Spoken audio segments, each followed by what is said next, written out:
दोस्तों, स्वागत है आपका एक बार फिर से स्वस्ति प्रोग्राम में। मैं आपकी दोस्त, आपकी होस्ट दर्शनी मनीषा बुद्धू आपका स्वागत करती हूँ। आज के एपिसोड में हम कुछ और जानेंगे, जैसे आपने vragen भेजे हैं.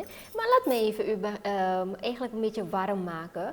Waarover gaan we dit keer een klein beetje hebben? U ziet, ik ben een beetje in een soort van een combinatiekleur met een soort van kerststemming. We zijn in de feestdagen in de decembermaand.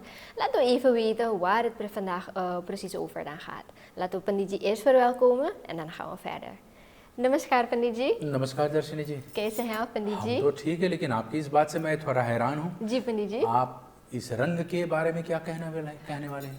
अरे पंडित जी, आपने पिछले episode में हमने बात किए थे रंगों के बारे में। हाँ। तो आजकल के अब हम पहुंच गए हैं दिसंबर महीने में, और हम जानते हैं दिसंबर महीना कुछ लोगों के लिए बहुत ख़ास होते हैं, और वे वो क्रिसमस मनाते हैं। हाँ जी। और या कुछ बच्चों के जन्मदिन भी होते हैं, तो बच्चों के जन्मदिन भी बनाते हैं.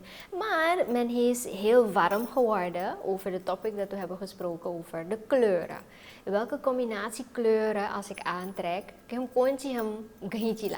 wat heb ik eigenlijk aan positiviteit als ik een bepaalde combinatie kleuren ga dragen. We hebben gehad, आपने बताया है कि कौन kleur से eigenlijk ja, ik kan iets behalen, of ik kan juist, al ga ik voor iets goeds, ik heb een andere kleur aan, of na klop hoor met mijn kundali of met de kleur dat mijn gelukskleur zou moeten zijn. En dan gaat het werk eigenlijk ook niet gaan naar behoren te willen hebben. Dus nu vraagt men van oké, moet ik nu alleen één kleur dragen, het hele jaar door, mijn hele leven lang? Of kan ik het combineren? Kan ik combinatiekleuren ook dragen? भाई पहली बात तो ये है कि 24वां शताब्दी के लिए हथियार 24 इसका तो होली बीत गई है। होली तो रंगों की है। अच्छा। रंगों की त्यौहार तो होली है, और जब 25 में जो है आने वाला होली है, तो हमारा जो है अंतिम इस वर्ष का जो है अंतिम पड़ाव होगा। तो अंतिम श्रेणी होगा, तो रंगों की त्यौहार तो यहाँ पर आता है। और क्रिसमस में जो लोग रंग आदि अपने घर में लगाते हैं, बर्फ़ इत्यादि लगाते हैं, इनसे हमारे धर्म में कोई लेन देन नहीं है। हमारे पास ऐसी कोई ऐसी खासियत नहीं है। विशेष करके हमें ये जानना है कि इन रंगों को अपने जीवन में उतारने का महत्व क्या है, इसका कारण क्या है, इसे उतारने से हमें क्या मिलेगा। सबसे पहली बात है, अगर आप अपने जीवन में खुशी चाहते हैं तो जो सबसे खतरनाक वाला रंग है उसको उतारना चाहिए, उसको नहीं लेना चाहिए। जी, और वो क्या रंग है पंडित जी? सबसे खतरनाक वाला जो है वो लाल, काला और नीला। अच्छा। ये 3 रंग को छोड़ना चाहिए। सबसे पहले जो है अपने जीवन में हम खुशी उतारने के लिए, खुशी को बुलाने के लिए पीला रंग को अपनाते हैं। तो ये पीला रंग जो है विवाह शादियों में हम लोग देखते हैं तो हल्दी आदि लगाते हैं। इसका मतलब ये है कि लड़की और लड़का यानी कि वर और कन्या, दूल्हा दुल्हन के ऊपर अच्छे अच्छे रंग लगाए जाते हैं। उसके बाद इसके शरीर को थोड़े गोरे करने के बाद, हल्दी लगाने के बाद थोड़ा लाल या पिंगला रंग इत्यादि हम लोग लगाते हैं, लेकिन एकदम लाल नहीं करते हैं। एकदम से लाल करने से उसके शरीर में से एक प्रकार की आग निकलेगा। जो लोग इस आग को अपने काबू में नहीं कर पाते हैं वो जल करके भस्म हो जाएगा। यानी कि कुछ कुछ रंग ऐसे होते हैं कि हमारे बुद्धि पर असर करता है, जिससे हमारे बुद्धि जो है जाकर के ज़्यादा उत्तेजित हो जाता है, या तो एकदम धीमा हो जाते हैं, सो जाते हैं। इसका मतलब ये है कि हमारी आपकी औरा जो है, हमारे आपकी शरीर की जो एनर्जी है, जो शक्ति है, इस शक्ति के ऊपर प्रभाव पड़ता है। वो आलसीपन भी ला सकते हैं पंडित जी? बिल्कुल, आलस्य जो है इसमें सबसे बड़ा कारण होगा। क्योंकि मान लिया जाए अगर हम केवल लाल पहने, दूल्हा दुल्हन तो विशेष करके दुल्हन लोग मंडप में आजकल जाते हैं तो एकदम से लाल पहनते हैं, और लाल पहन करके अग्नि के सामने बैठ करके अग्नि समान होती हैं। तो आग की जो है तेज जो है, अगर कोई रंग सह सकता है तो वो लाल है। लाल ही रंग जो है अग्नि को शांत कर सकता है, उसकी पूरी शक्ति को ले सकती है। इसलिए दुल्हन जो होते हैं, पुरुष का जो है, परिवार का जो है सारी ताप, सारी गर्मी, सारी टेंशन अपने ऊपर ले लेती हैं, और वो लाल में रहती हैं। लाल रंग में माता शक्ति पार्वती का भी रंग होती हैं, और इस रंग से वो सारी संसार को चलाती है। यानी कि संसार के दुख सुख, चिंता, रोग, ये लाल रंग अपने ऊपर ले लेती हैं और इसको जला करके भस्म करती हैं। ठीक व्यक्ति के, इंसान के अंदर में यही होता है। अगर ये लाल रंग हम संभाल नहीं पाए तो हमको ध्वस्त कर देगा। ध्वस्त माने हमको मिटा सकता है, हम बेहोश हो सकते हैं, हम गिर सकते हैं, हमारे साथ कुछ ना कुछ हो ही जाएगा। इसलिए हर रंग का जो है अपनी अपनी शक्ति है, अपनी अपनी पड़ाव होता है और इसको समझना चाहिए। अब ऐसा नहीं कि दुल्हन को लाल ही पहनना चाहिए इसलिए हम लाल पहन करके मंडप में जाते हैं, लेकिन उसके बदले में आपके कुंडली के आधार से जो रंग आपके बताए गए हैं, कोई एक धागा या कोई एक वस्त्र अपने कलाई में उसी रंग में पहनना जरूरी होता है, जिससे आपके ऊपर ये लाल रंग की जो है पूरा शक्ति, पूरा असर आपके ऊपर प्रभावित ना हो। इसलिए उस रंग को तोड़ने के लिए कुछ ना कुछ अपने ऊपर धारण करना पड़ता है। जैसे लाल को जो है सहज में धीमा करने वाला, उसको जो है शोषण करने वाले, शोषण माने अब्सॉर्बेर, इसको शोषण करने वाले, इसको शांत करने वाले अगर कोई रंग है तो वो सफ़ेद रंग है। तो अक्सर आप देखेंगे कि दुल्हन जो है कुछ ना कुछ पहने हैं लाल, लेकिन उसके साथ एक सफ़ेदी जरूर है, या तो उसी लाल के साथ पीला रंग होगा जो उस क्रोध को, उस शक्ति को शांत करके खुशी में ले जाएगा, सुख में ले जाएगा, शांति में ले जाएगा, यानी कि हमें उस योग्य बनाएगा, योग की ओर हमको लेके जाएगा, प्रेरित करेगा, वो है पीला रंग। तो इस तरह से वो पीला भी धारण कर सकते हैं और सफ़ेद भी धारण कर सकते हैं। अच्छा, पन्नी जी, hoe ga ik het weten als een kind is geboren, तो जब बच्चे पैदा होते हैं, कि कौन सा रंग उनको हम देंगे? क्योंकि जब वह पैदा होते हैं तो उनको एक ब्लैंकेट में या कपड़े देना चाहिए पहनने के लिए, तो कौन सा रंग हम पहले से हम दे सकते हैं बच्चों के लिए कि वो पहन सके? धन्य है आज तक कि एक भी बच्चा ऐसा पैदा नहीं हुआ तो कि जो जन्म लेते ही बोलना शुरू कर दी, वरना गड़बड़ हो जाता। ये सब पहले से बता देते कि मुझको ये रंग नहीं भाता है, मुझको ये रंग दो। अब ऐसा है कि बच्चे माँ की पेट में जब तक रहती हैं तो सूर्य की प्रकाश माता की पेट के ऊपर पड़ने से उसको केवल लाल ही दिखेगा। अच्छा। उस लाल रंग से, क्योंकि हमारे चमड़े के अंदर में खून है, रक्त होने के कारण से उसको लाल ही दिखेगा। तो बच्चे के लिए लाल जो है सबसे प्रभावशाली रंग होगा, है आंतरिक रंग होगा। तो वो बच्चा केवल लाल ही चाहेगा। तो जब तक उसके सामने लाल रहेगा तो उस लालपन को देखेगा, सोचेगा कि इस रंग को मैंने कहीं से देखा है, थोड़ा जाने पहचाने लग रहा है, तो वो लाल को पहले ही पसंद करेगा। फिर उसके बाद अब जब कुंडली बच्चे के बन जाते हैं तो उसके कुंडली के योग के, उसकी वर्ण जो हैं, वर्ण के साथ उसकी जो है योनि है, वर्ग है, हंसक है, भूमि है, युंजा आदि हैं। तो इसमें बताए गए हैं कि उसका रंग क्या भी है। अच्छा। कौन सा दिन इसके लिए शुभ होता है, कौन सा रंग होता है, कौन सा जो है अंक यानी खताल इसके लिए अच्छा होता है, कौन इसका इष्ट देवता है, किसका जो है पूजन प्रार्थना आदि इत्यादि करे तो इसके जीवन में उन्नति होगा। ये सब पहले से कुंडली में ही प्राप्त हो जाता है। तो यथा कुंडली राशि होता है तथा उसका जो है रंग और उसका जो है प्रभावशाली अंक होता है। तो मान लिया जाए किसी का जो है बृहस्पति देवता है, बृहस्पति का रंग तो पीला है और बृहस्पति का जो है देवता भी भगवान शिव है। तो ऐसे में जो है विभक्ति सोचेगा कि भाई भगवान शिव तो जो है पीला रंग में नहीं आएगा क्योंकि बृहस्पति का पीला है, भगवान शिव का जो है नीला रंग होना चाहिए तो नीला ही होगा, या तो भगवान शंकर हमेशा क्रोध में रहता तो लाल होना चाहिए। वास्तव में धर्म अनुसार देखा जाए तो शंकर भगवान को वस्त्र जो चढ़ाते हैं वो लाल रंग होता है। तो लाल रंग का वस्त्र शंकर जी को चढ़ाने से संसार की जो है उन्नति होता है, कल्याण होता है। इसमें वो शक्ति के साथ एक ही जुट हो जाता है। ये लाल रंग जो है बच्चों के लिए जो है बड़ा प्रभावित होता है। इसी लाल रंग में उस बच्चे का जो है जन्म के समय की जो है जो जब जन्म लेता है, और इसी लाल रंग में वो मृत्यु को भी देखता है। मृत्यु यानी कि यमदूत उसके सामने आते हैं, या यमराज आते हैं, या देवदूत आते हैं, या भगवान नारायण जो आते हैं, तो उसका रंग भी लाल ही होता है। तो लाल रंग से शरीर को छोड़ता है, लाल रंग से ही शरीर को प्राप्त होता है। और शरीर में लाल रंग होना जो है परम आवश्यक होता है, क्योंकि मूलाधार का जो है पहला शक्ति जो हमारे कुंडली में है उसका रंग भी लाल है। तो इस लाल रंग से जो है शक्ति को हम लोग जुटाते हैं। अब उस शक्ति को अपने शरीर में बांटना चाहिए। पूरा शरीर को लाल नहीं कर सकते हैं, शक्ति को बांटना चाहिए। तो हाथ वाला ताकत जो है, जो शक्ति होता तो हाथ में जाएगा, पैर वाला शक्ति पेट में जाएगा, पैर में जाएगा, भोजन पचाने वाला शक्ति जो है हमारे पेट में जाएगा, माख में जाएगा। ठीक इसी प्रकार से सांस लेने वाला वो शक्ति हमारे फेफड़ों में जाएगा। तो सब शक्ति अपने अपने स्थान पे बढ़ जाता है।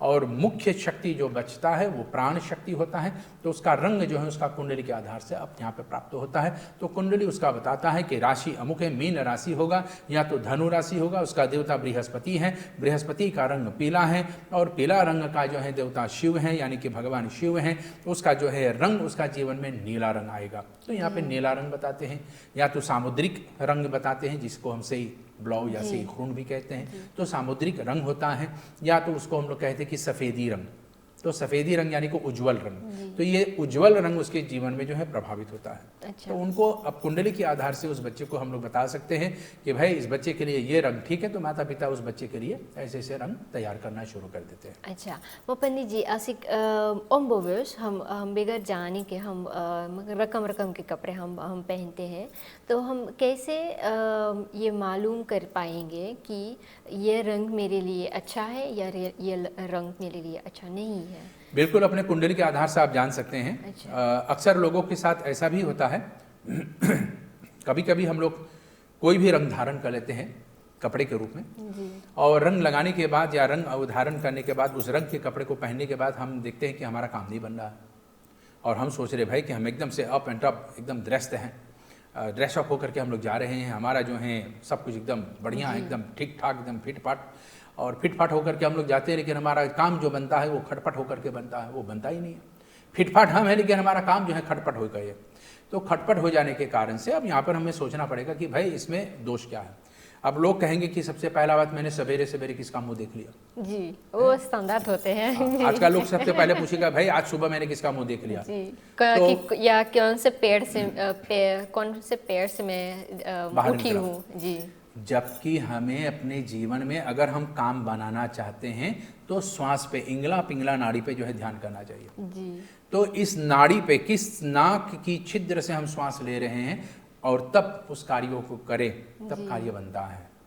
लेकिन हम लोग क्या करते हैं, हम लोग तो रंगों के ऊपर जाते हैं। कुछ लोग जो है एग्जाम देने भी जाते हैं तो भगवान का नाम ले लेते हैं, भगवान के सामने लेट जाते हैं। भगवान को लोग तभी जानते हैं जब मुसीबत में आ जाते हैं या उसके सामने कोई मुकदमा आ गए। जी। और क्या एग्जाम कुछ चढ़ावा देना चाहते हैं कि आज मैं इतने रुपए चढ़ाऊंगी तो मुझे एग्ज़ाम में पास कर देना या मुझे ड्राइवर लाइसेंस दिलवा दीजिएगा। अरे वो भगवान थोड़ी देगा, हमको खुद उन लोगों से लेना है। लेकिन हाँ, भगवान से शक्ति की कामना कर सकते हैं हम लोग, कह सकते हैं कि प्रभु मुझे शक्ति दीजिए कि मैं इसमें, या आशीर्वाद दीजिए कि मैं इसमें उत्तीर्ण हो सकूं, खड़ा उतर सकूं, इसमें मैं अपना जो है मतलब उत्तीर्णता प्राप्त कर सकूं, इसमें सलाह हो जाऊं। लेकिन अब ऐसा नहीं है कि हम कहते हैं कि भाई आज काम नहीं बना, किसका मुंह मैंने देख लिया, कौन सा पैर से मैं निकला, कहाँ पर मैंने गलती की है, क्या खाया क्या नहीं खाया। कुछ लोग तो दिन भर खाते ही नहीं है टेंशन के कारण से, कुछ लोग पीते भी नहीं है। लेकिन हमें अपने श्वास पर विश्वास करना चाहिए, क्योंकि श्वास में ही शक्ति है और जिस तरह से हम सांस लेंगे उसी प्रकार से हमारी वाणी, हमारी कार्य भी सिद्ध होते जाएगा। तो सांस अगर ठीक चलेगा तो शरीर निरोग रहेगा, सांस अगर ठीक चलेगा तो हमारा कार्य भी बढ़ेगा, सांस अगर ठीक चलेगा तो हमारे देवी देवता भी हमारे अनुकूल होगा। बहुत अच्छे। पंडित जी, daar hebben we het gehad over कि हम कौन से कपड़े हम पहने या नहीं पहने। आपने बताया है कि कुंडली के आधार से हम देख सकते हैं कि कौन से रंग हमारे लिए अच्छा है या नहीं है। Is het ook zo dat ik ook voorzichtig moet zijn welke kleur ik mijn huis of mijn bedrijf ga verven of schilderen? बिल्कुल, इस पर भी आधारित है आप किस दिन पे और किस मुहूर्त में इसका जो है उद्घाटन कर रहे हैं, घर का निर्माण कब हुआ, किस तारीख को, किस तिथि, किस मुहूर्त में हुआ इसका। और उसी के साथ से अब वास्तुशास्त्र में स्थापत्य वेद जिसको कहे गए हैं, ये अथर्व वेद का एक अंग है और इस स्थापत्य वेद में ही देख करके अब बता सकते हैं कि उत्तर दिशा का रंग कौन होगा, पूर्व दिशा के रंग कौन सा होगा, पश्चिम दिशा के रंग कौन सा होगा, या तो फिर दक्षिण दिशा के कौन सा रंग होगा।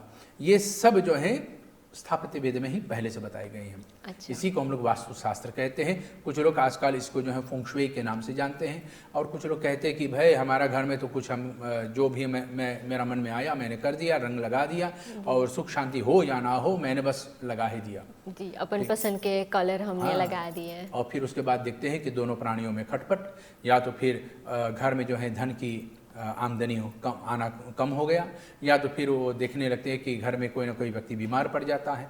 ये सब हमारे घर के द्वार हमारे घर के द्वार किस तरह से, किधर से हम लोग प्रवेश करते हैं, घर के रंगों में, और कहाँ कहाँ पर किस पदार्थ को हम लोग रखें, वो कौन सी वस्तु कौन सी जहाँ पे रखे हैं। अगर अपने घर के 4 कोने को ले लिया जाए और चारों, एक कोने से दूसरे कोने तक और फिर एक कोने से अगले कोने तक अगर कोई रेखा खींचे, तो इसमें हम लोग कहते हैं दाई जनव, दियो खनाल आएगा, और बीच में जो बनता है वो घर की नाभि केंद्र है, वो घर की जो है जड़ होता है। उस स्थान पर हमें कुछ नहीं रखना चाहिए। वहाँ पर कुछ रखने से घर में तनाव शुरू हो जाएगा, घर में मुसीबत आना शुरू हो जाएगा। इसलिए घर में अपना वास्तु शास्त्र के हिसाब से अगर देखा जाए तो घर का जो नाड़ी होता है, वो मध्य बीच वाला भाग होता है, सबसे मिडल पॉइंट, वहाँ पर जो है कुछ नहीं होना चाहिए।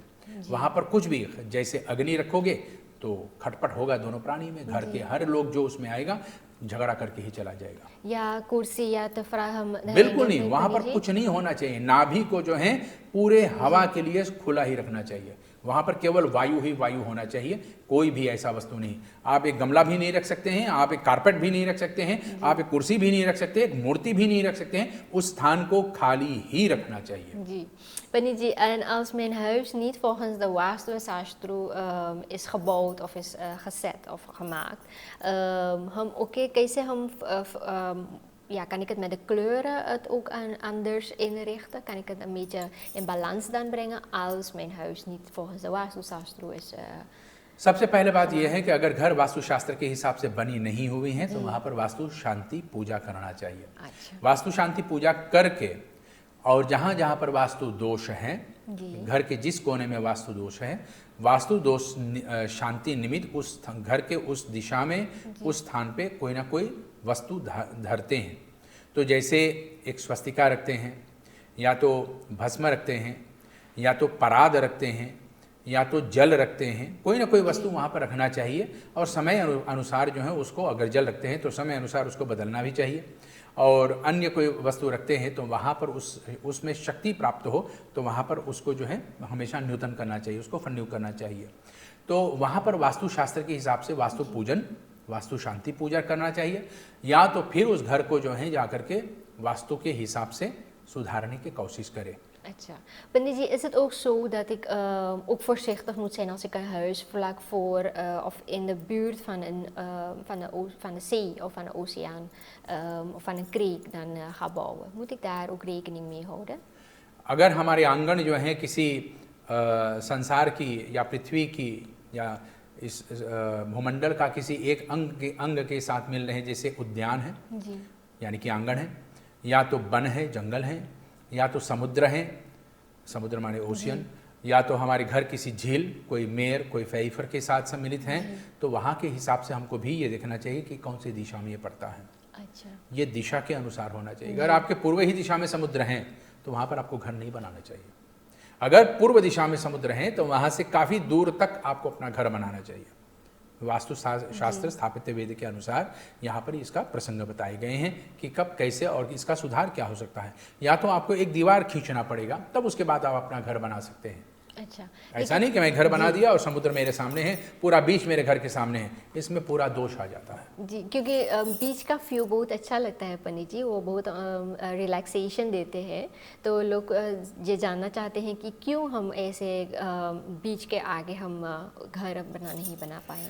व्यू तो अच्छा होगा, दृष्टि अच्छा होगा, और वहाँ पर जो भी देखेंगे अच्छा ही लगेगा जी। लेकिन अपने ही सुख के लिए, अपने ही शांति के लिए, अपने घर की जो है संतुलना बनाए रखने के लिए, एवन व्यक्त बनाए रखने के लिए उसमें गड़बड़ ना हो, इसलिए वहाँ पर एक छोटा सी दीवार तो खींचना ही पड़ेगा, अन्यथा घर में भयंकर वास्तु दोष होगा। क्योंकि समुद्र का एक खूबी है, आपके घर के समस्त सुख शांति, आपके घर के समस्त वैभव, आपके घर की जो है समस्त आमदनी और आपके घर के समस्त लोगों की शक्तियों को अपने अंदर में समेट लेगा। समुद्र का एक काम है अपने अंदर में सब कुछ डुबा लेना, और कब देगा? जब बेकार हो जाएगा, जब किसी का काम नहीं होगा, या तो फिर हमारे आपके मथने के बाद या डुबकी लगाने के बाद हमको प्राप्त होगा। लेकिन समुद्र ऐसे ही वापस नहीं करेगा जी। गंदगी हमें समुद्र वापस दे ही देगा, क्योंकि वो समुद्र अपने पास नहीं रखेगा। लेकिन जितनी भी अच्छाइयाँ हैं हमारे घर से भी उसको शोषण करके वो अपने अंदर में रख लेगा। यह समुद्र की खूबी है, इसीलिए एक छोटी सी दीवार होना परम आवश्यक होता है। अच्छा पंडित जी, हमें नहीं केवल अपने बदन पे कुछ रंगों के कपड़े पहनना है, लेकिन घर को जैसे हम सजाएंगे और क्या रखेंगे उसमें भी। तो गाड़ी अगर हम लेंगे तो उस पे हमें भी ख्याल करना पड़ेगा कि कौन से रंग के गाड़ी हम लेते हैं। बिल्कुल, उस रंग पे हमको भी ध्यान रखना चाहिए, क्योंकि कुंडली के हिसाब में तो पहले से दिए गए हैं कि इस रंग से आपका काम बनेगा। अच्छा। इस रंग से आपका काम बिगड़ेगा। इस रंग को पहनोगे तो आपके जीवन में हरियाली, खुशहाली और सुख शांति आएगा। अच्छा। ऐसे वाहन के लिए भी बताए गए हैं। तो वाहन यानी कि हमारी गाड़ी इत्यादि जो हैं उसका रंग भी बताए गए हैं। तो उस रंग के आधार से जो कुंडली में बताए गए हैं उसी के आधार से हमें इसमें जो है अपना मतलब सामान को जुटाना चाहिए। अच्छा, लेकिन पंडित जी हम क्या कर पाएंगे अगर मैं अपना खलुक्स क्लोर वाले कपड़े हम पहन लिए हैं, अब हम काम पे जाते हैं, लेकिन काम पे वो जगह मेरी नहीं है, हमें काम करना चाहिए वहाँ पे, और वो उस जगह का रंग अब मालिक के हिसाब से बना है और ऐसा होता है कि वो रंग मेरे लिए अच्छा नहीं है, तो क्या मुझे काम छोड़ देना चाहिए वहाँ पे? बिल्कुल नहीं, आप अपने शरीर पे जो धारण करते हैं वही शक्ति आपको स्पर्श करेगा। अच्छा। अब मान लिया जाए मैं किसी के घर में गया, उसका घर एकदम से नीला है जी, पूरा ब्लॉव है, तो या तो घर के खूब मारे होंगे तब जाकर के ब्लॉव हुआ है, या तो घर में जो लोग हैं उनको मारपीट पड़ता है। अच्छा। तो जाकर के ब्लॉव हुआ। हाँ। लेकिन उसका मतलब ये नहीं कि मेरा रंग ब्लॉव नहीं होना चाहिए इसलिए मुझे उस घर में नहीं जाना है। जो मैंने अपने शरीर पे धारण किया वही हमारे ऊपर लागू होगा, वही हमारे ऊपर असर करेगा। उस घर का कोई रंग हमारे ऊपर असर नहीं करेगा जब तक उस घर में हम नहीं रुकेंगे, रात भर रहेंगे, क्योंकि तब उसकी पड़ाव, उसकी शक्ति, उसकी परछाई हमारे ऊपर पड़ेगा। और जब उस घर में रहेंगे तो हम अपने कपड़े भी बदलेंगे, और कपड़े बदलने के बाद जो है तो अन्य रंग के कपड़े हम लोग धारण करेंगे। तो सोने के लिए अलग से कपड़ा होता है, नौकरी के लिए अलग से कपड़ा होता है, घर में बैठने के लिए अलग से कपड़े होते हैं। हालांकि कुछ लोग बिना कपड़े के ही बैठ जाते हैं, लेकिन जिसका जैसे जैसा रंग होना चाहिए उसके शरीर पे वही रंग वही असर करेगा। अब मान लिया जाए हम सफ़ेद पहन करके बैठ गए हैं, घर का पूरा रंग नीला है, ब्लू है, और नीला रंग जो है हमारे सफ़ेदी रंग से जो है टक्कर नहीं ले पाएगा, तो वो दोनों आपस में लड़ते हैं। हाँ, लड़ते हैं, विद्वेषण हो जाते हैं। इन दोनों में जो है आपस में कहते हैं इसमें विच्छेद हो जाता है, दोनों अलग अलग हो जाते हैं। तो अब नीला रंग को उज्जवल रंग से कैसे मिलाए? तो कहते हैं अगर नीला रंग को उज्जवल रंग से मिलाना है तो उज्जवल रंग में कुछ पीला डाल दो। उज्जवल पहनो, सफ़ेद पहनो, लेकिन उसमें कुछ पीला डाल दो, या तो उसमें कुछ हरा डाल दो, हरा यानी कि ग्रीन। तो ग्रीन भी डालने से वो नीला रंग जो है हमारे ऊपर भारी नहीं पड़ेगा, शांत हो जाएगा, तो हमें उसका कोई भी असर नहीं पड़ेगा। और इसका मतलब ये नहीं कि मालिक का घर का या ऑफिस का रंग नीला है तो वो नीला रंग हमारे ऊपर ज़्यादा असर करेगा, नहीं, जो हमने शरीर पे धारण किया है वही हमारे ऊपर असर करेगा। अच्छा, तो पंडित जी तो ये क्या ये ऐसा सीक्रेट भी है कि अगर हम घर पे हम शादी विवाह या बर्थडे होते हैं, verjaardag en alles, die versiering, de kleuren van de versiering dat we dan ook kiezen, heeft dat ook een effect op de mensen of de mensen die in het huis dan blijven? बिल्कुल, हमारे यहाँ पर यथा त्यौहार तथा रंग विहार, जैसे जैसे रंग त्यौहार होगा वैसे वैसे उस रंग का चुनाव भी होगा। तो अगर बच्चे का जन्म हुआ है तो वहाँ पर जो है रंग बिरंगी जो है हर प्रकार के रंग, आजकल ये फैशन में चल गया कि लड़की हुआ तो पिंगला रंग और लड़का हुआ तो ब्लू रंग रखो। नहीं, हमारे धर्मशास्त्र कहते हैं नवजात शिशु के आने पर कोई भी रंग रखो घर में, लेकिन रंगीन होना चाहिए, हर प्रकार के रंग वहाँ पर होना चाहिए, क्योंकि सभी रंगों की आशीर्वाद उस बच्चे को ऊपर पड़ना चाहिए। क्या वो बच्चा जिसने जन्म लिया मृत्यु कभी नहीं देखेगा? एक न एक दिन तो मरेगा ना, तो काला रंग तो भी थोड़ा कुछ होना चाहिए। और वैसे भी भगवान ने हम लोगों को जो हमको तो नहीं आपको दिए हैं काला रंग की बाल, तो ये काले रंग की बाल जो है सबसे पहले हमारे आपके साथ, यानी कि काल पहले से हमारे सिर पे मडर आ रहे हैं, इसलिए हम लोग जब श्राद्ध भी करते हैं तो इस काल को उतार देते हैं, क्योंकि वहाँ पर किसी और के काल के लिए हम लोग कार्य करते हैं। ये भी एक कारण होता है, इसका एक भी अर्थ होता है, लेकिन काला रंग भी होना आवश्यक है, क्योंकि काला हमें मृत्यु से संबोधित करता है। जिस प्रकार से सफ़ेदी रंग हमें निष्पाप होने से जो है संबोधित करता है। जिस प्रकार से नीला रंग जो है सत्य का जो है प्रदूषण, सत्य का जो है बोलने में हमारे आपका संबोधित करता है, ठीक जिस प्रकार से लाल रंग की गुस्सा को जो शरीर में आए तो उसको कैसे अपने अंदर में शोषण करें और लाल को शांत कर लें, ये लाल रंग भी होना चाहिए। तो बच्चों को जो सभी रंग हमें सिखाना चाहिए, ऐसा नहीं कि अगर बेटा है तो ब्लू, बेटी है तो पिंक कलर, तो ऐसा नहीं है। हमारे यहाँ पर बताए गए हैं हर रंग से व्यक्ति को अपने जीवन को आगे बढ़ाना चाहिए, लेकिन अगर विशेष कार्य हैं, विशेष परिस्थिति हैं, विशेष त्यौहार हैं तो उसके लिए अलग अलग रंग बताए गए हैं। Goed, het wanneer je dus onze kijkers worden ook wekelijks ook rijker, behalve met die informatie, maar wij worden ook rijker met alle... आपने इनकी लॉटरी खोल दी क्या? नहीं पंडित जी, मैंने ऐसे है स्वस्ति प्रोग्राम है कि वो लॉटरी है जो वो प्रश्न हमें भेज सकते हैं। अच्छा जी, उसके इस स्वस्ति के माध्यम से लोग हमें लॉटरी भरी फ्राख वो दे सकते हैं। तो उन्होंने एक ऐसा फ्राख भी पूछे हैं कि उनको सुनने में आया है कि एक ऐसी जयंती आ रही है, लेकिन उसके बारे में उन्होंने पहले कभी नहीं सुना है या वो जानते नहीं है कि इसे हम कैसे मनाएं। कहते हैं बॉलीवुड में कई एक्टर्स होते हैं और उन कुछ एक्टर में से एक एक्टर का नाम दत्त में होता है, तो उन्होंने पूछा है कि ये दत्त जयंती क्या होते हैं। वो किस पिक्चर के किस हीरो के साथ है? जी संजय दत्त के बारे में उन्होंने पूछा है, तो वो कहते हैं कि संजय दत्त जी और दत्त जयंती में कुछ कॉम्बिनेशन है क्या? ना ऐसा नहीं। बहुत धन्यवाद। ये दत्त जयंती भगवान दत्तात्रेय की जन्म उत्सव को हम लोग मनाते हैं। हमारे यहाँ पर संत, ऋषि, मुनि और भगवान के अवतार को हम लोग जयंती कहते हैं। जयंती यानी कि उनका जो है आगमन हुआ, उसका अवतार हुआ है, और इसको हम लोग अवतरण दिवस भी कहते हैं। तो ऐसे में भगवान ब्रह्मा, भगवान विष्णु और भगवान शिव एक शरीर में 3 मुड़ी के साथ एक शरीर में 3 मुंडी के साथ अवतार लिए हैं। तो उनको हम त्रिमूर्ति भी कहते हैं ना पंडित जी? इसको त्रिमूर्ति भी कहते हैं और इसी को हम लोग दत्तात्रेय भी कहते हैं। दत्तत्रय, लोग कहते हैं दत्तात्रेय, दत्ता नहीं दत्तत्रय होना चाहिए।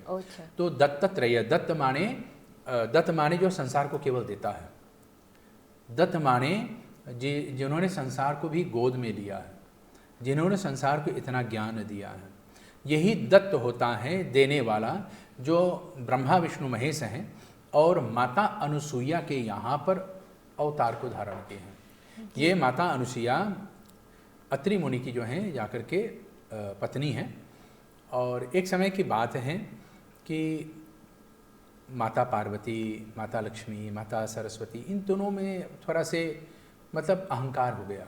अहंकार नहीं, एक प्रकार के त्रोत्स, एक प्रकार के उनके अंदर में ये उत्साह हुआ कि हमसे बड़ा इस संसार में पतिव्रता कोई नहीं है, हमारा तुलना कोई नहीं कर सकता है।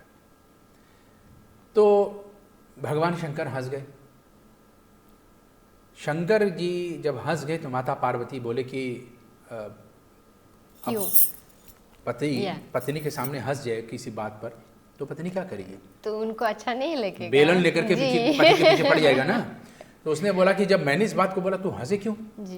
तो शंकर जी कहते हैं कि देवी, भूमंडल पे मृत्यु लोक में एक ऐसा देवी हैं जो आप लोग से भी बड़े हैं। तो शंकर ने बोला कि चलो परीक्षा लेते हैं, आप जाइए उनके सामने और एक सुंदर राजकुमार बन करके जाइए। पार्वती ने इसी बात को जो है लक्ष्मी से बोली कि तुम्हारा पति तो सबसे सुंदर हैगा, सोने में और चांदी मुहूर्त में इत्यादि खूब सजे हुए हैं, तुम अपने पति से बोलो उनकी भी परीक्षा ले। और ब्रह्मा जी अपने पत्नी को जो हैं यही पार्वती माता और लक्ष्मी माता दोनों मिलकर के सरस्वती जी के पास गए और कहा कि तुम्हारा पति ब्रह्मा जो है सबसे विद्वान है, तुम अपने पति को बोलो कि एक सुंदर नौजवान ज्ञानी पुरुष बन करके और उसी स्त्री के सामने जाए जिसको महादेव जी कहते हैं कि इन तीनों से बड़े हैं पतिव्रत में। तो यथा इन्होंने बोला वैसे ही किया। ब्रह्मा नौजवान और परम विद्वान सुंदर पुरुष बन करके गया। भगवान विष्णु अत्यंत धनवान और सुंदर नौजवान बन करके गया।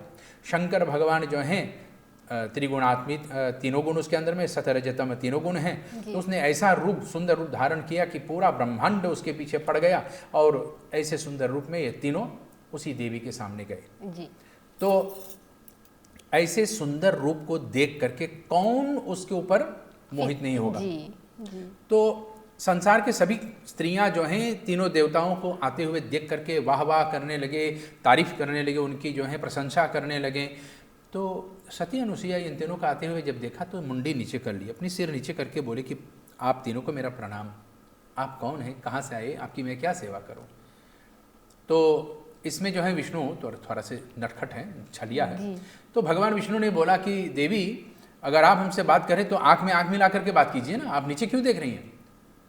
तो वहाँ पर वो देवी कहती हैं कि मेरी आंखें जो है मेरे पति के सेवा के ही लिए हैं, मैं संसार की कोई भी ऐसी वस्तु को नहीं देखूंगा और पर पुरुष को देखता भी नहीं हूँ। मेरी आंखें केवल मेरे पति के लिए है, मैं केवल उसको निहारता हूँ, उसी को जानता हूँ, वही मेरा आत्मा, वही मेरा परमात्मा और उसी की सेवा में लगा हूँ। अब विष्णु भगवान थोड़ा से गुस्सा हो गए। तो उस गुस्सा को शांत करने के लिए ब्रह्मा जी बोलने लगे कि देवी आप अहंकार में बोल रहे हैं, हमारे जैसे विद्वान, हमारे मित्र जैसे रूपमान और हमारे परम मित्र जैसे, अब शिव जी की ओर संकेत कर रहे हैं, शक्तिशाली, बलवान और दृढ़ बुद्धि वाला एकदम शांत पुरुष इस संसार में और कोई हो ही नहीं सकता है। तो वह देवी ने हाथ जोड़ करके बोल दिया कि अगर आप वास्तव में ऐसे सोचते हैं और जानते हैं, तो उसने अपने कमंडल से थोड़ा से पानी लिया। बहुत से बातें हुई, मैं थोड़ा से शॉर्टकट में करके बता रहा हूँ कि अगर सब कुछ बता दूंगा तो हमारे दर्शकों को वो फिर मंदिर जाना नहीं पड़ेगा जी। आपको मंदिर जाना चाहिए और दत्त जयंती को मनाना चाहिए कि वो ब्रह्मा विष्णु महेश ये तीनों एक ही शरीर में आकर के और लीला करते हैं। और इस लीला को आप देखिए, सुनिए, इनके 24 गुरु होते हैं। ये 24 गुरु कौन कौन हैं बाद में आप सुनना। तो हाथ में पानी लिया उस देवी ने और अपने आंख बंद करके अपने मन में अपने पति को याद करके और बोला कि अगर मैंने तन मन धन से अपने पति को ही सब कुछ माना है, इसी को मैंने महेश, इसी को मैंने विष्णु, इसी को मैंने ब्रह्मा माना है और इसके सिवा किसी और को नहीं जानता हूँ, तो ये तीनों जो मेरे सामने सुंदर से सुंदर राजकुमार, सुंदर यौवन पुरुष हैं, एकदम छोटे से बालक हो जाए, निर्वस्त्र और मेरे सामने आकर के पड़ जाए। पानी को छोड़ दिया, जमीन में गिरा दिया। उसके सतीत्व शक्ति के कारण से जहां पर ब्रह्मा बड़ा ही विद्वान रहा, एकदम से बिना बोलने वाला छोटा से बच्चा बन गया। जहां पर एकदम से सोने चांदी में पहने हुए और सजे हुए नारायण रहे, वो एकदम से निर्वस्त्र होकर के बिना कपड़े वाला जो है एकदम से छोटा से बालक बन गया। और जहां पर एकदम हृष्ट पुष्ट जो है शांत मूर्ति भगवान शिव खड़े रहे, वो भी एकदम छोटा से बालक बन करके वहीं पर पड़ा रहा। अब इन तीनों को जो है सती अनुसुईया अपने दृष्टि से देख करके और विचार किया कि मेरे पति अगर आप मुझ पर प्रसन्न हैं तो मुझे इन तीनों का असली रूप बताइए। तो उसने देखा कि ये एक नारायण रहा, एक ब्रह्मा रहा और एक शिव रहा। तो उसका जो है संसार में भाग्य खुल गया, नाच उठी।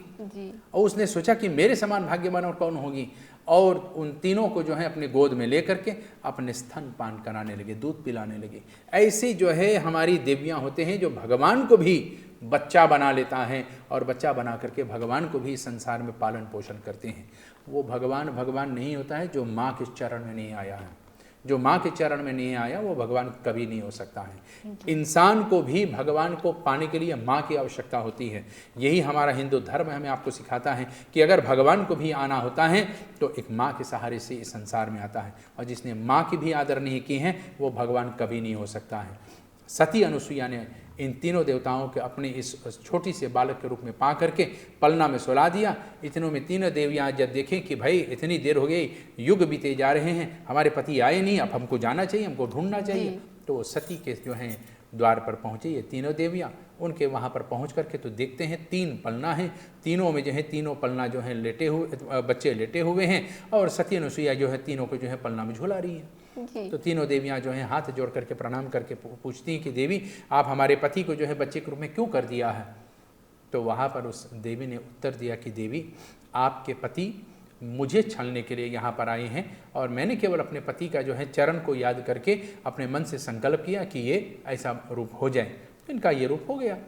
अगर आपके पास अपने पति के लिए इतना साहस है, इतनी शक्ति है, तो आप अपने सतीत्व होने के बल पर अपने पति को प्राप्त कर लो।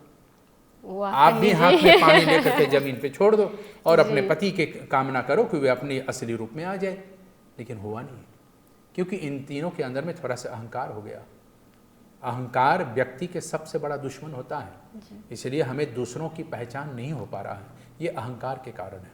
अहंकार ठीक है, लेकिन जहाँ पर हमें औरों, अपने से बड़ों, अपने से विद्वानों के सामने आना पड़ता है, वहाँ पर नम्रता होना आवश्यक होता है, वहाँ पर झुकना पड़ता है।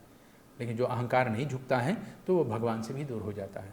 तीनों देवियाँ जो हैं अपने पति को वापस नहीं ला सके, तो वहाँ पर सती अनुसुईया ने इन तीनों देवियों को जो है उपदेश दिया कि सतीत्व क्या होती है, पतिव्रत किसको कहती हैं, पति भले धनवान हो या निर्धन हो, कंगाल हो, पति शक्तिशाली हो या पति जो है शक्ति विहीन है, पति स्वस्थ हो या पति रोगी हो, पति अंधा काना गूंगा या लंगड़ा भी हो या शरीर से एकदम से प्रबल शक्तिशाली हो, इनमें से किसी भी ऐसा रूप में आपको पति मिले, फिर भी अपने पति का जो है निंदा नहीं करना चाहिए, क्योंकि ये हमारे आपके भाग्य पर निर्धारित है कि हमें कौन मिलेगा।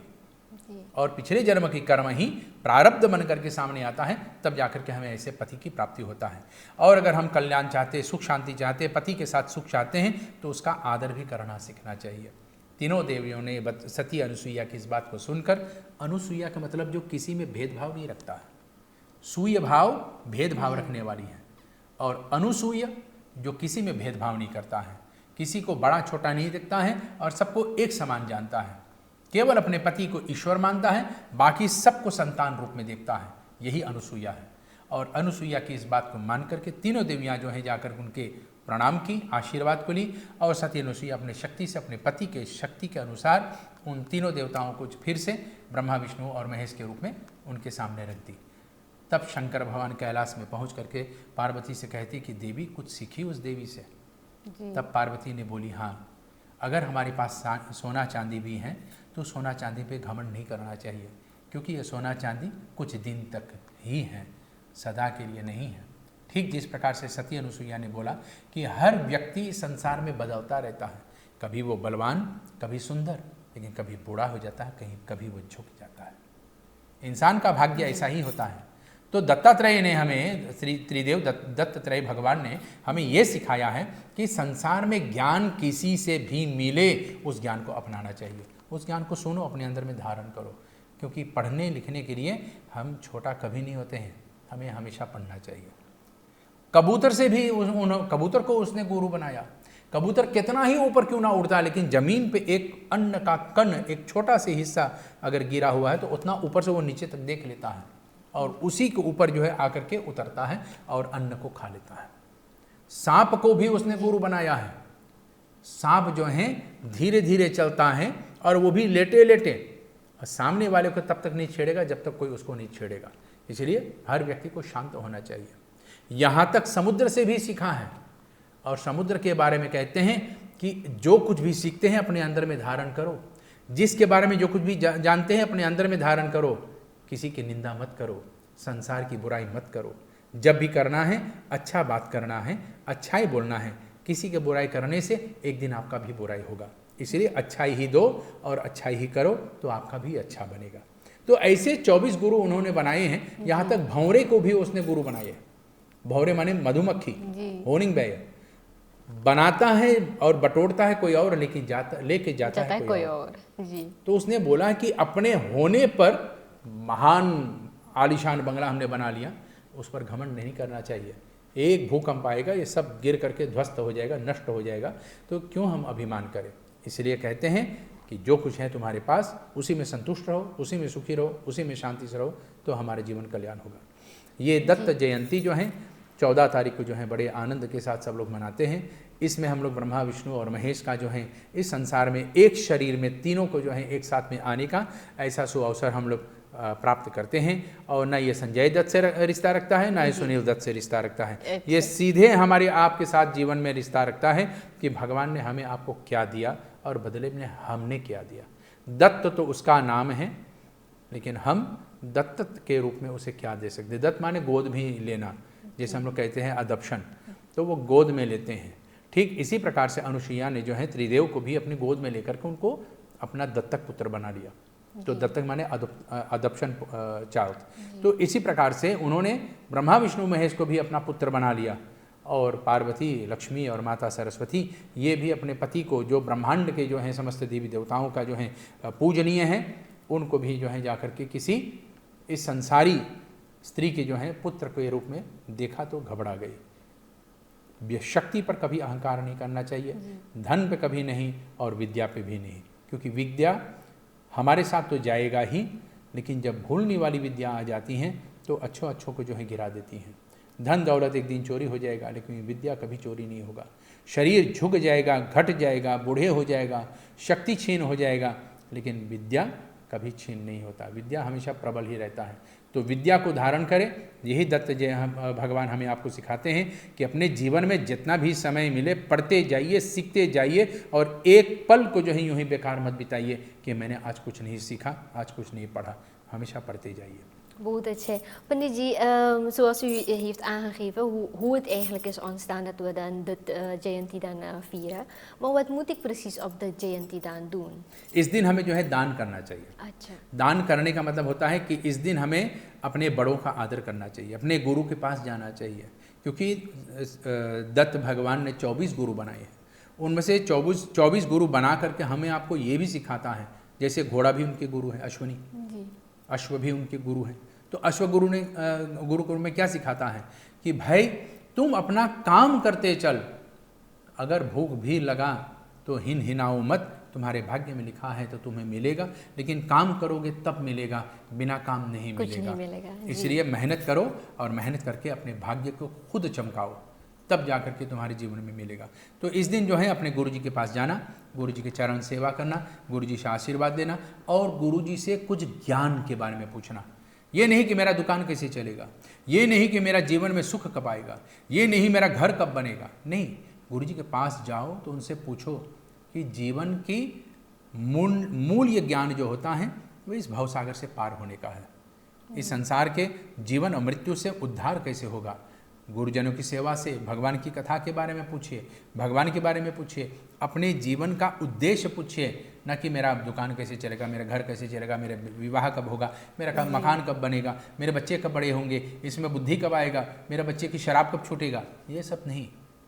जीवन में जन्म देना माता पिता के कर्तव्य होता है, लेकिन हर कर्म व्यक्ति को खुद करना पड़ता है। बच्चे को भी खुद दूध पीना पड़ता है, भले माता उसको बोतल से या अपने स्तन से दूध पिलाए, लेकिन बच्चे को खुद दूध पीना पड़ता है। इसलिए हर व्यक्ति को अपना कर्म खुद करना पड़ेगा, कोई और नहीं करेगा। Pandit ji, heeft dit Jayanti dan ook iets met onze karma te maken? हमारे कर्म में हमें तो यही सिखाता है कि भाई तुम्हारे पास 24 प्रकार के ज्ञान हैं, हर घंटे में ज्ञान लेने की कोशिश करो, हर घंटे जो है अपने जीवन में कुछ ना कुछ सीखने की कोशिश करो, क्योंकि एक एक घंटा में जो हम लोग सीखते हैं, ये 24 आँखड़ें जो होते हैं, इन 24 आँखड़ों में जो है हम अपने जीवन में उस परमात्मा के बारे में जान सकते हैं, अपने आप को पहचान सकते हैं, हमारे अंदर में जो आत्मा है इस आत्मा के बारे में जान सकते हैं और जीवन को आगे बढ़ा सकते हैं। इसलिए अपने कर्म को, अपने आप को जानो।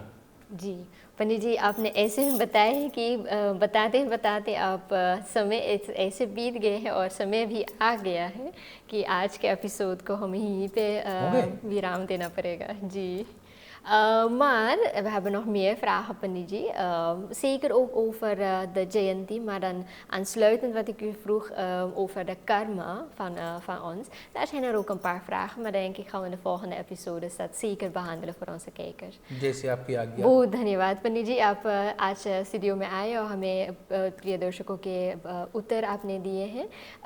हम आपको शुभ रात्रि तुअंस करते हैं और we zien elkaar volgende week। धन्यवाद, शुभ रात्रि। शुभ रात्रि। तो प्रिय दोस्तों, इसी के साथ हम इस एपिसोड के अंत में ही भी आ गए हैं। आपने सुने हैं, पंडित जी ने बताए हैं कुछ रंगों के बारे में, और अपने घर को आप जैसे सजाना चाहते हैं वे आप zeker वास्तुशास्त्र से ज्ञान प्राप्त कीजिए, inrichten krijgen. और nog andere vragen over de karma en andere dingen die dan opkomende zijn met de feestdagen. En of dat verband heeft met het hindoeïsme, die gaan we in de volgende episode behandelen. Namaskar, Shubh Ratri.